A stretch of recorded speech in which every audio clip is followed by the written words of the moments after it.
When God is ready to give you a new level of experience with him, it comes with a test. Now, the bad news of a test is that it's a test.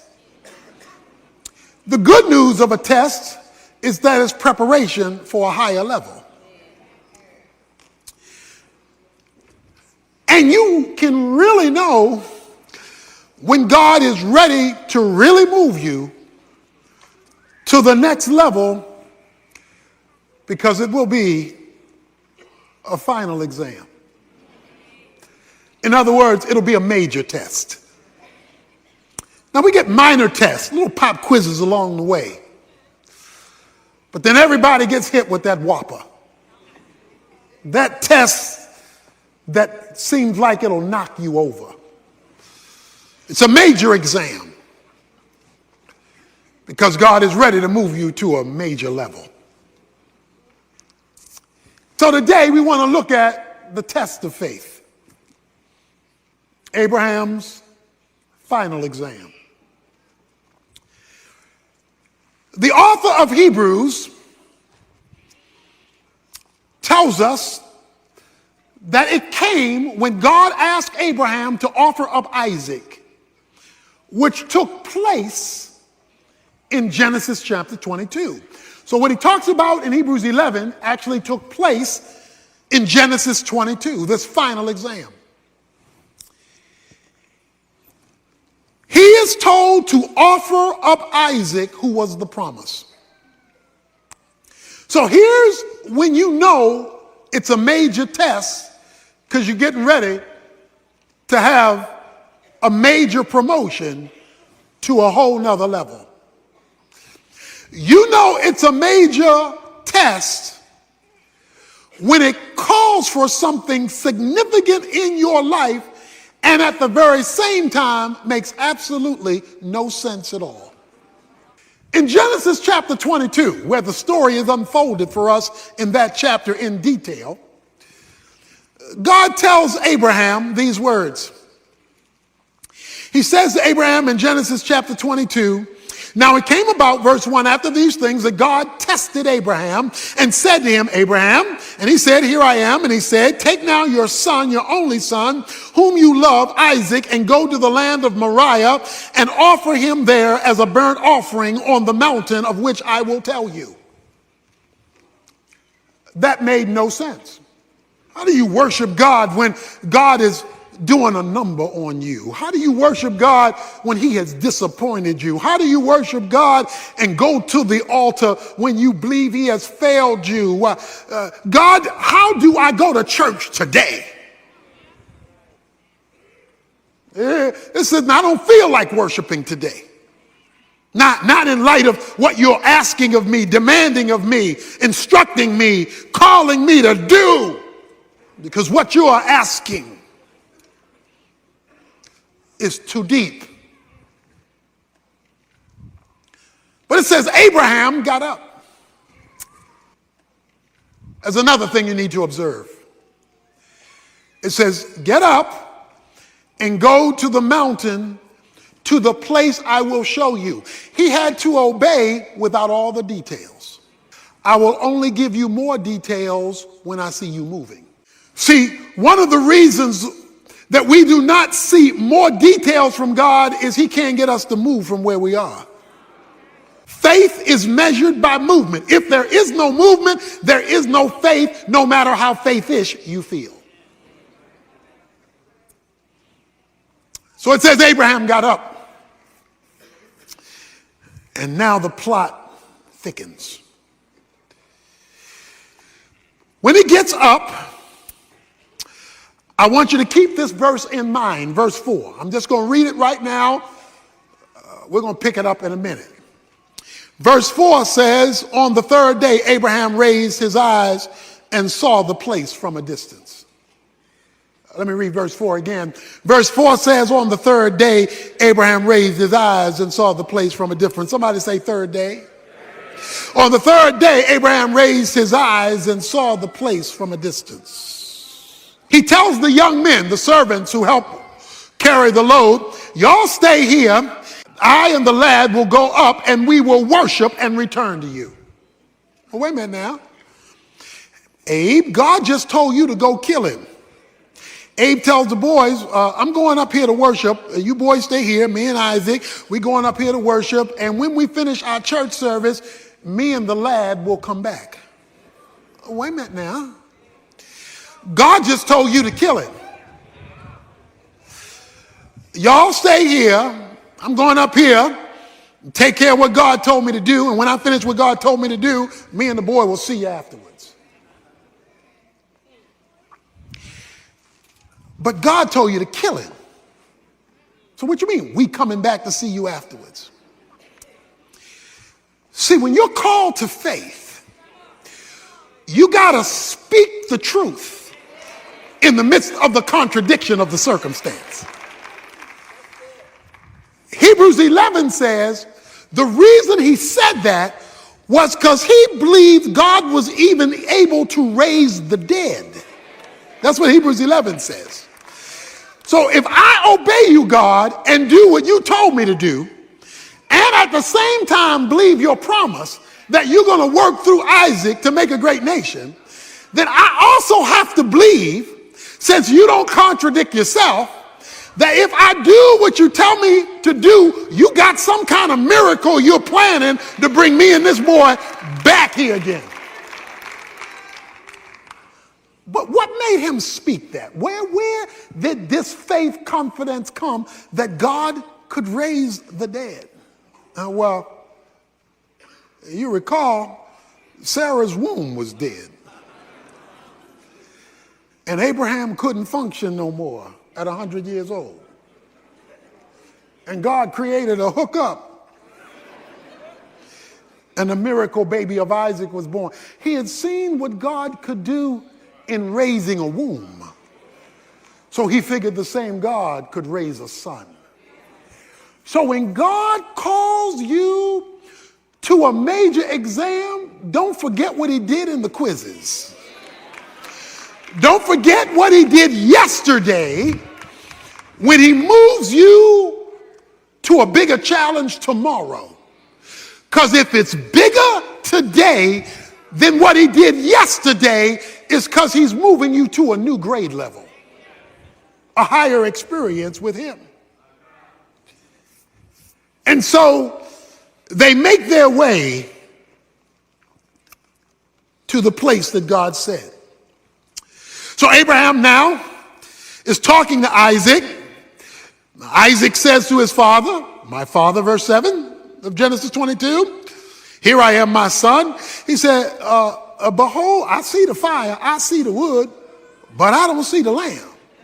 Every other time we went to church, we had a sacrifice. But today, you ain't bring a lamb. What's up, Dad? Dad looks at his son, can't say anything. You know what he says? He says, son, God's got to fix this one. The Lord will provide himself, because I don't have an answer for you. I don't know how this is going to work out. And when God puts you in a final exam, you don't know how this is going to work out. God has got to do something here, because only God has an answer to this dilemma of faith that I'm in. Because this is a midterm or a final. This is not a little pop quiz, and it's confusing. And God's got to provide the solution. And so he takes his son up. He puts him on the altar. Verse 9, he built an altar, arranged the wood, bound his son Isaac, and laid him on the altar on top of the wood. Can you imagine what he's thinking, feeling? And Abraham stretched out his hand and took the knife to slay his son. Because guess what? That was what he was told to do. Verse 11, but the angel of the Lord called to him from heaven and said, that's Jesus in the Old Testament, the angel of the Lord, Abraham, Abraham. Whenever God calls your name twice. See, when he told him to obey, he only called his name once in verse 1, Abraham. But now in the middle of his crisis, he calls his name twice That means there's something special coming down the pike. Abraham, Abraham, and he said, here I am. Do not, verse 12, stretch your hand out against the lad and do nothing to him, for now I know you fear me, since you have not withheld your son, your only son, from me. Now, I don't know about you, but you should be having a problem right now, and it ought to be a theological problem, because God says, now I know. Oh, wait a minute, you God. You're omniscient. Omniscient means all-knowing. You already knew what I would do, because you're God. You know yesterday, you know today, and you got prophecy down. You know tomorrow. You know where I came from, you know where I am, you know where I'm going. What do you mean you only know this now? And you're an all-knowing God. Come on, with your knowledge base, I could have stayed in bed. We could have skipped all this because you already know. But that's not what God says. He says, now I know, as though I didn't know before. Because I know it, I'm knowing it now. And I only know it now because of what you just did. So how do we theologically bring together the concept of an all-knowing God and a not knowing something till now? How does that work? Well, I want to share with you today something God does not know. While God knows everything actual and everything potential, he does not know everything experiential. For example, if you were to ask God, what does it feel like to commit a sin? I suggest to you he couldn't answer that question because he's never done it. The reason why God became a man in the person of Jesus Christ, according to the book of Hebrews, is that God became a man in the person of Jesus Christ so he could sympathize with our weaknesses, so he could feel what we go through. The Father knows what you go through. Jesus can feel it. So Jesus the Son can explain to God the Father, who already knows the information, what the information feels like, because he became a man. So what then is being said to Abraham at this moment? He is saying, Abraham, now I know you love me because I see it and feel it. In other words, you have now given me the experience of your love, not merely the verbalization of it. Sacrifice your son, the son whom you love, your only begotten son. Do you love me more than him? That's a final exam. When God calls forth a faith act of love so he can feel it. Now I know. Oh yeah, informationally, yes. Intellectually, yeah. But today I feel your love. And I feel it because of your choice of me over the thing you love most in life. What is your Isaac? That thing that God can't have because you're too attached to it. And God says, bring it here. We're talking about the test of faith, and we're not talking about a pop quiz now. We're talking about a final exam. Now I know. And there we have it. Watch this. Then Abraham raised his eyes and looked, verse 13, and behold, behind him a ram caught in the thicket by his horns. And Abraham went and took the ram and offered it up for a burnt offering in place of his son. And Abraham called the name of the place Jehovah Jireh. The Lord will provide, as it is said to this day, in the mount of the Lord it will be provided. That's one of the great names of God in Scripture, Jehovah Jireh. Let me talk to you about the word Jireh, provide. The Hebrew word Jireh means to see beforehand. That's a literal translation of Jireh, to see beforehand. What you get to see in his provision, you get to see it because of what he's already seen in his prevision. So he precedes what you're going to be provided. What you're provided over here when he comes through, he's already seen over here before you get to it. So while Abraham is coming up one side of the mountain, a ram is coming up another side of the mountain. God precedes before he provides. But what he provides, he's already preceded.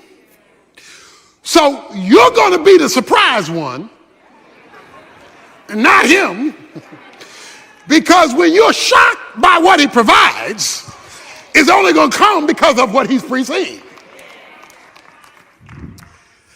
This is the quietest rams in the history of rams caught in a thicket. When a ram is caught in a thicket, it's moving and jerking to get out of being caught. This is the quietest ram in history. The ram is in the vicinity of the sacrifice because it says he looks up and saw the ram. So God keeps the provision quiet, even though he has already made prevision in advance, because he's seen beforehand what he's going to do that you don't see yet. The question, when you face this trial, is how can I move from God's prevision and get a hold of my provision? Until he completed his obedience, prevision didn't become provision. Whatever God is going to do in your life and circumstance, he has already preceded, but you won't see it provided until you have completed what he's asked you to do. Most Christians are part-time saints. They'll do a little something, something and wonder why God hadn't come through yet. But the question is, have you finished what he's asked you to do? So if you take 50 years to finish it, it may take 50 years for you to see his provision. If you delay obedience, you delay prevision becoming provision.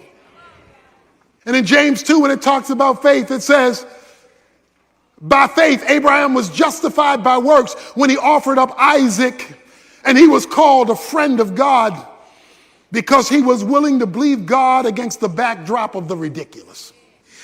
God says to him, verse 15 of Genesis 22, then the angel of the Lord called to Abraham a second time from heaven and said, by myself I have sworn, declares the Lord, because you have done this thing and have not withheld your son, your only son. Indeed, I will greatly bless you. I will greatly multiply your seed as the stars of heaven and as the sand which is on the seashore, and your seed shall possess the gate of their enemies. In your seed all the nations of the earth shall be blessed, because you have obeyed my voice.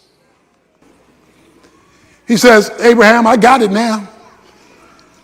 I got it. Because you've obeyed my voice in the final, in this tough thing I've asked you to do, I got it from here. I'm going to swear by it.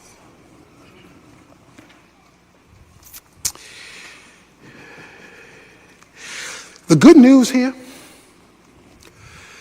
is that Abraham has had failures in his past.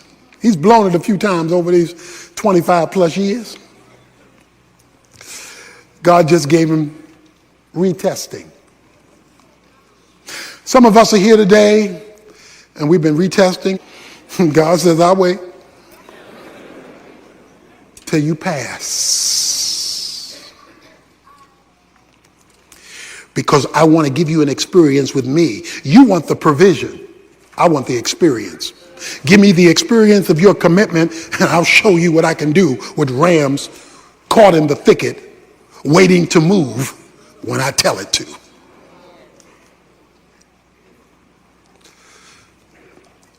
But that raises a question. On this journey of faith, you're struggling, you're walking with your Isaac, you're holding Isaac's hand. You're holding that situation by the hand and God is telling you to kill it even though you love it. And you're walking, how do you make it? How do I make it? Because I don't know when God's going to do it. I don't know how God's going to do it. I don't know how am I going to make it? Remember verse 4? It says on the third day, Abraham looked up and he saw the place. In St. John chapter 8, Jesus is talking to the Pharisees. And Jesus is telling them who he is. And Jesus is talking about the fact that he is the Son of God. And the Pharisees are looking at him like he's crazy and saying, you aren't even 50 years old, they say. You aren't even 50 years old. And you're talking about Abraham like you know him.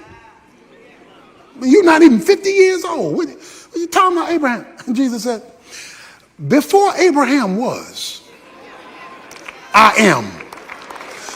That's the Old Testament name for God. Moses said, who shall I tell you sent me? He said, you tell him I am sent you.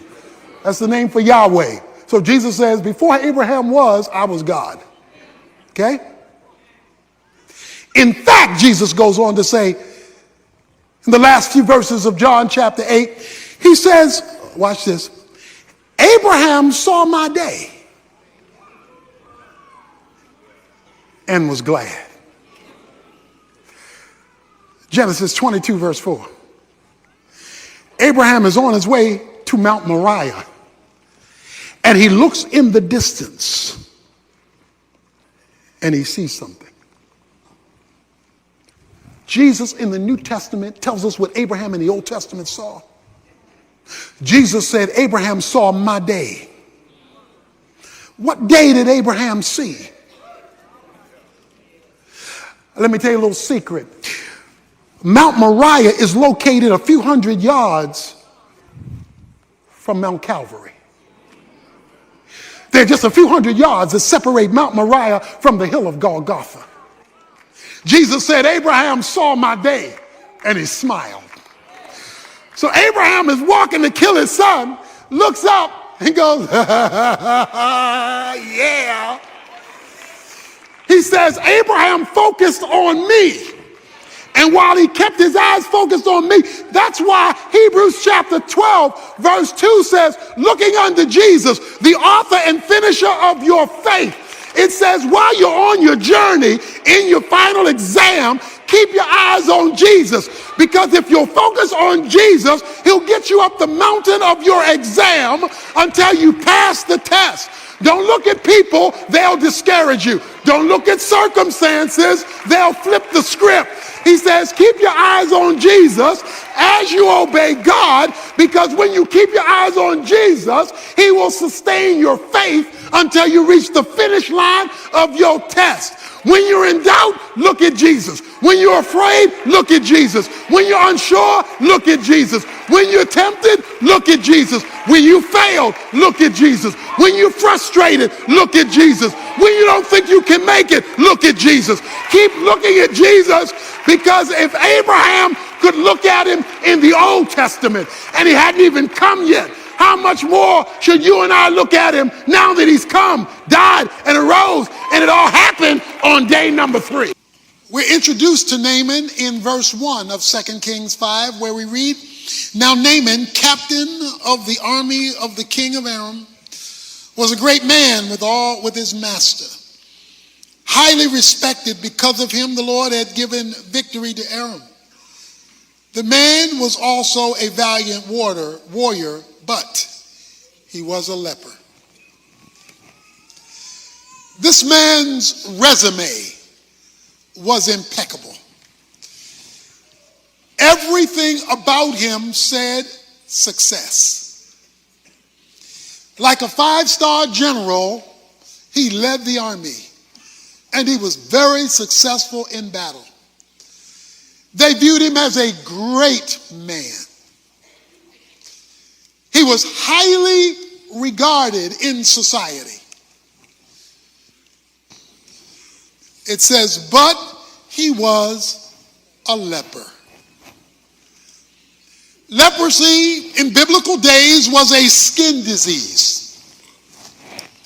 It was a disease of the skin that slowly spread, bringing about lesions, sores, and ultimately deformity and death. For leprosy was an incurable disease. In spite of his education, he's a leper. In spite of his notoriety, he's a leper. In spite of his financial success, he's a leper.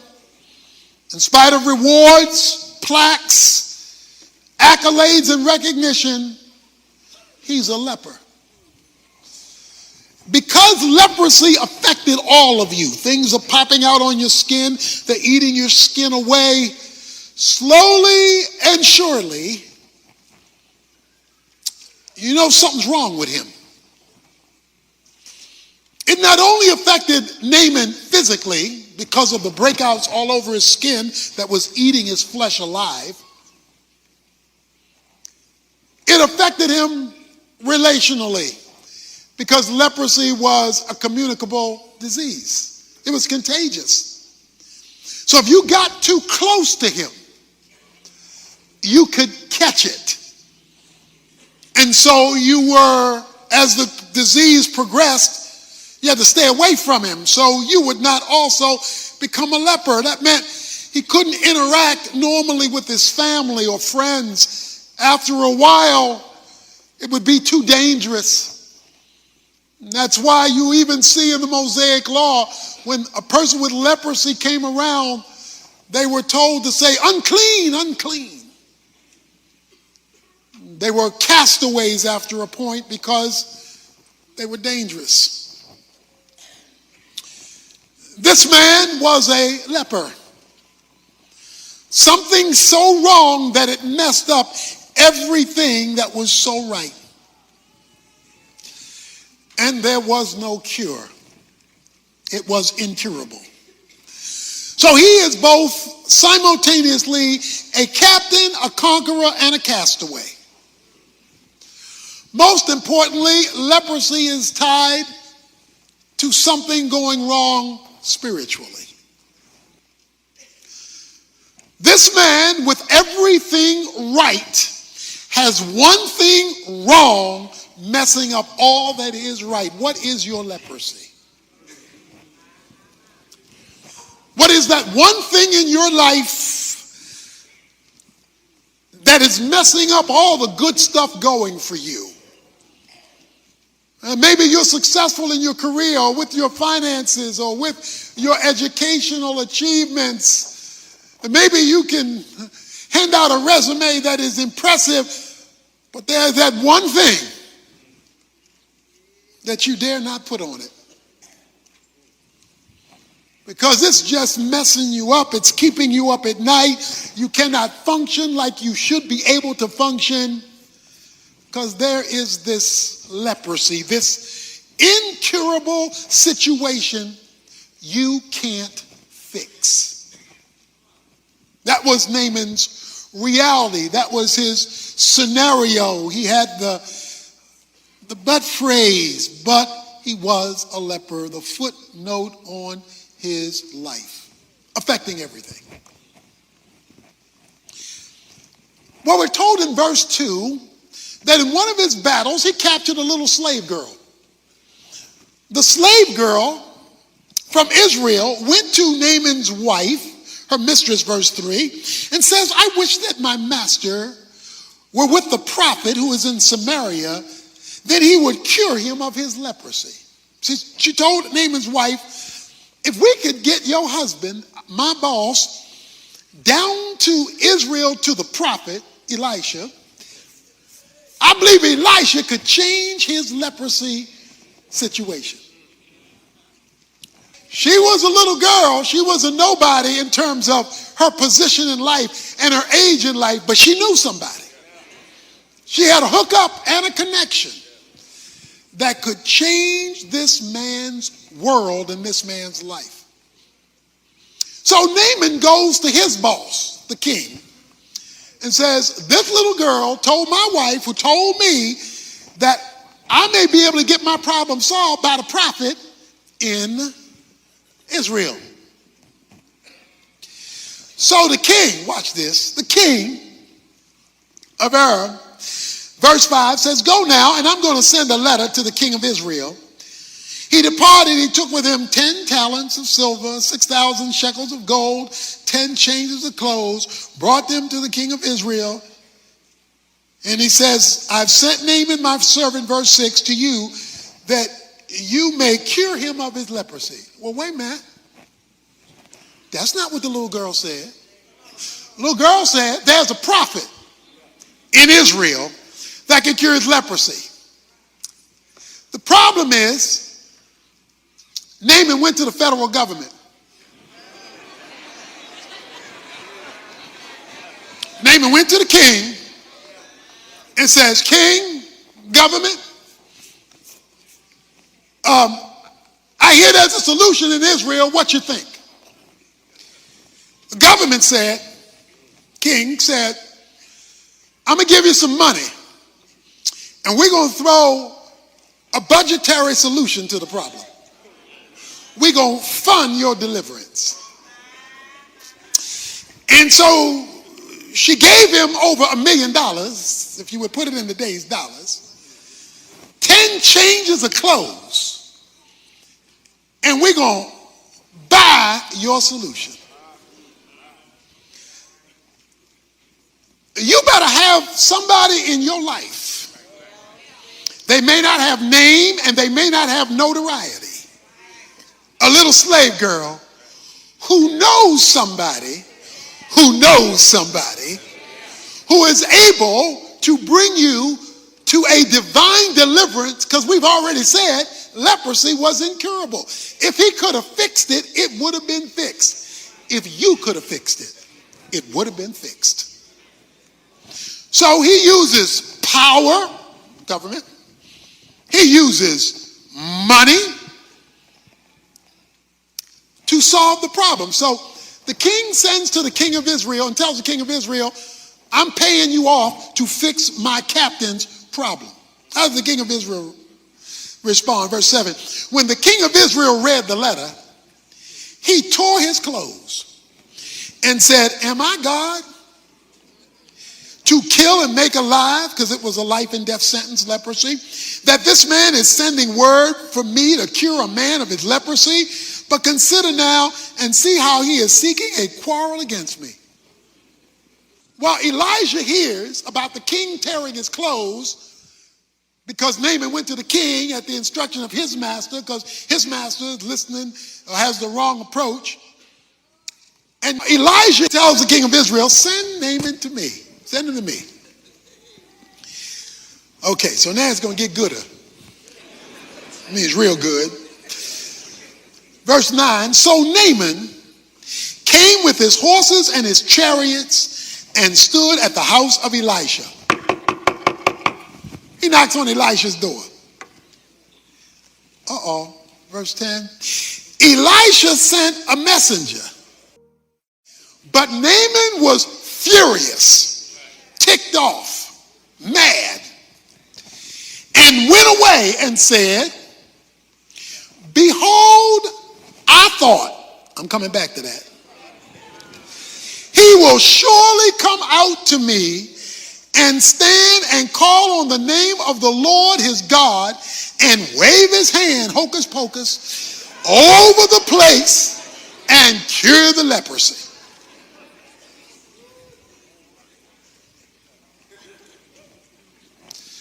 The end of verse verse 12 says, he went away in a rage. Because he said, are not Abana and Pharpar, the rivers of Damascus, better than the waters of Israel? Could I not wash in them and be clean? Turned away, ticked off. I am not just Naaman, I'm Captain Naaman. Elijah, you don't know who you're dealing with here. So, he says, there are two rivers in Damascus. Verse 12. They got these two rivers in Damascus, and they got clean water. Wait a minute, Naaman, let's get something straight. Didn't you come here because you dirty? I mean, you got all this pus coming out your skin. You got all these sores on under the skin. You came here because you dirty.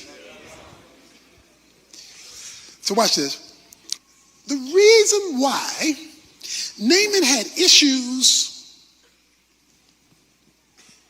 with the Jordan is because he didn't understand the Jordan.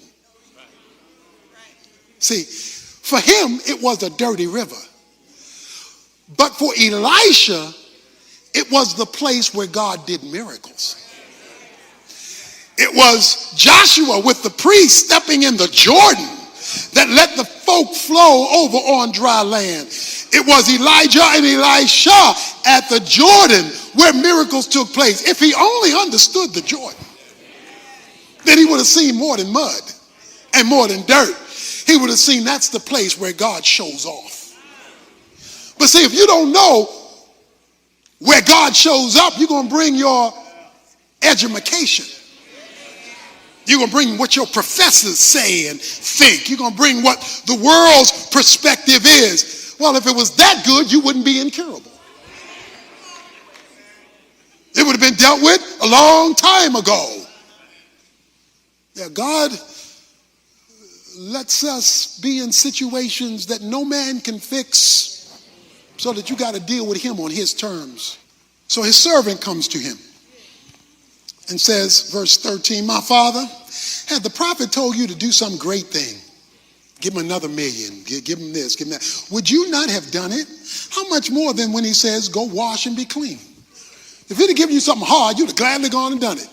He'd give you something easy, and now you're going to fuss and cuss and get mad at the prophet. So, verse 14, he went down and dipped himself 7 times in the Jordan. Watch this, according to the word of the man of God. And his flesh was restored like the flesh of a little child. And he was clean. Don't let your dignity keep you from solving your problem.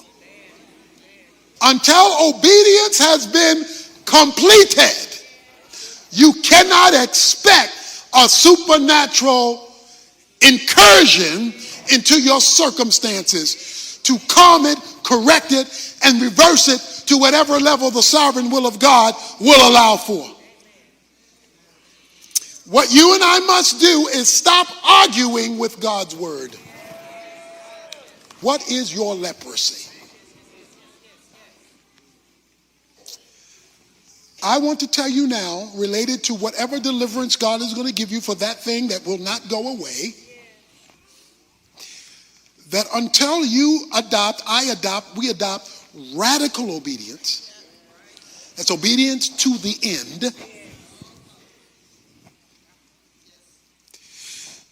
Even to the point of rejecting our own perspective or that of our friends. You'll not see God. His flesh, verse 14, became like the flesh of a little child. Whoa. Okay, don't read that too fast. Wait a minute. He came to be delivered.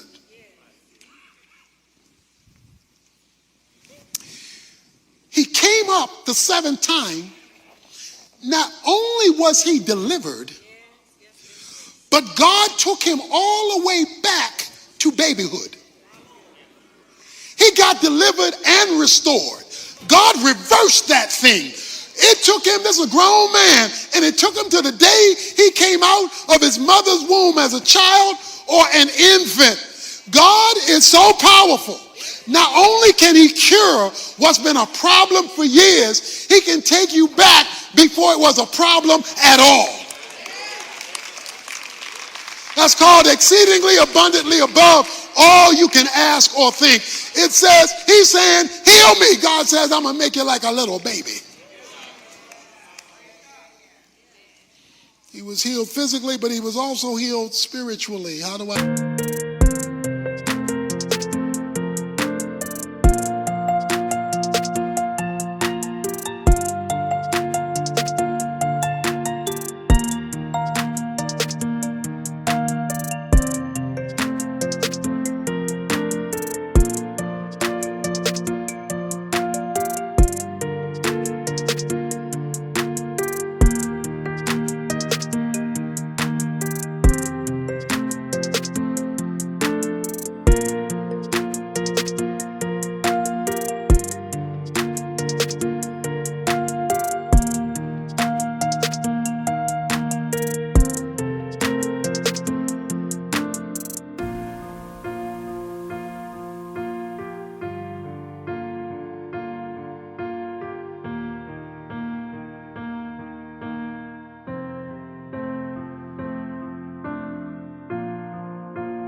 I know that, the middle of verse 15, because he says, but now I know there is no God in all the earth but in Israel.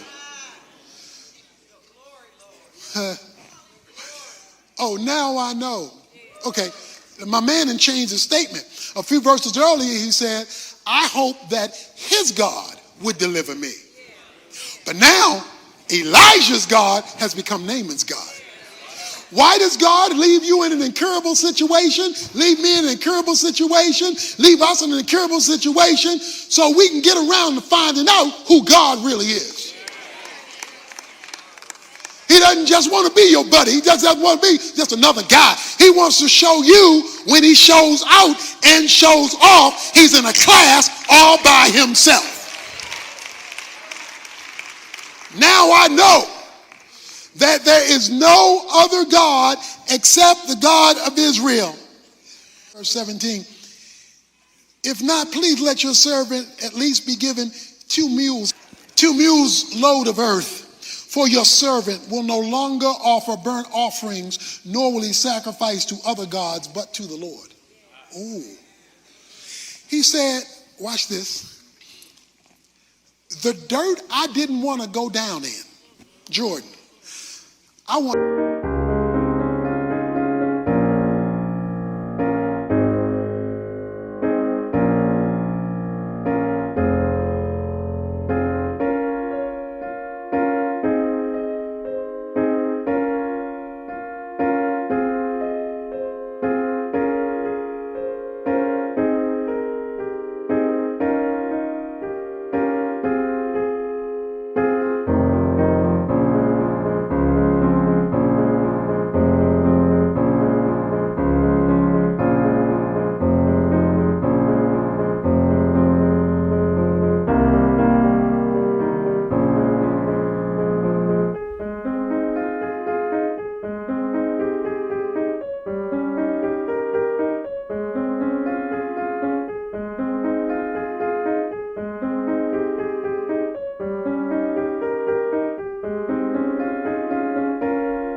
loads of it and 2 mules. Because I'm carrying this dirt back with me. Because on this dirt, I'm going to build me an altar so I can worship the only true God. I'm taking my blessing with me. Everywhere I go, I'm going to make a pile of dirt. I'm going to set up my altar and I'm going to worship God. Because guess what? When God delivers you like this, when he takes away your leprosy, when he reverses something that's been messing with you for days, months, years, and decades, and you come to see this is no joke. God is no joke. He can meet you in your deepest hole, reverse you back to a baby status, you're going to want that God every place else you go. So if you got a leprosy situation, something that won't go away. And there's another verse I want to mention in closing. Luke 4:27 says, there were many lepers in Israel. This is in the New Testament. Jesus is talking. Luke 4:27, he says, there were many lepers in Israel, but God healed none of them except Naaman. Now that's in the New Testament. Jesus is talking. He said there were many folk like Naaman in Israel, but none of those folk in Israel who are my people got healed from their leprosy except a foreigner named Naaman, because he's not a Jew. What's he saying? You can be part of the people of God and never see God work. You can come to church every week. You can be an Israelite and a leper and live the rest of your life as a leper because you refuse to do what a foreigner did. A foreigner bleeds God, tell the end, got a miracle. The folk in church worship God, got nothing because of their unbelief. We have in our community a lot of places that clean things. We have cleaners that cleans clothes. We have car washes, it cleans cars. We've got hair salon, it cleans messed up hair. We've got nail salons, it cleans messed up nails and cuticles. You come out different than you went in. Now the reason why you come out different than when you went in is when you went in, you did exactly what they asked you to do. The cleaner said, give me the clothes and turn it over to me. You turn it over to them, then you back clean clothes. You hook the car up, you drive it up to the place they tell you, they hook it up, you go and you wait, you do what they tell you to do, comes out clean. You put your nails over here, you do what they tell you to do, and you come out different. But in the church, folk come into the church dirty, hear from God what to do, and leave the same way they came in because they refused to do what the instruction manual demanded. So if you want to see God in your situation, you're going to have to put down your pride, put down your notoriety. In the kingdom of God, you got to go low in spite of your notoriety, degrees, money, position, and power. You got to humble yourself before